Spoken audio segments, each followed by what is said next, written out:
Hello everyone, welcome to another video. In this video, I'm going to show you how to change username on your GitHub account. So let's begin. So here, as you can see, I'm currently in my GitHub dashboard. Now to change your account ID, let's go to account settings. Click on your profile on the upper right corner and then click on settings. So after you have clicked on settings, you will find name right over here, but this is not the name we want to change. Username is somewhere else. You'll have to go to your account settings over here. So after going to account settings, let's scroll up and then we have change username right over here. Let's click on change username. So here some unexpected bad things will happen to you. These are the unexpected bad things that you might expect to happen.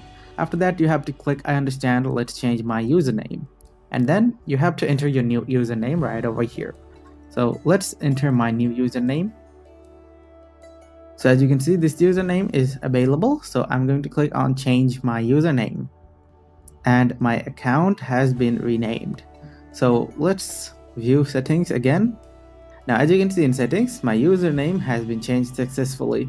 So that is how you can change the username of your GitHub account. So guys, if you found this video helpful, please leave a thumbs up and subscribe to our channel for more helpful videos like these.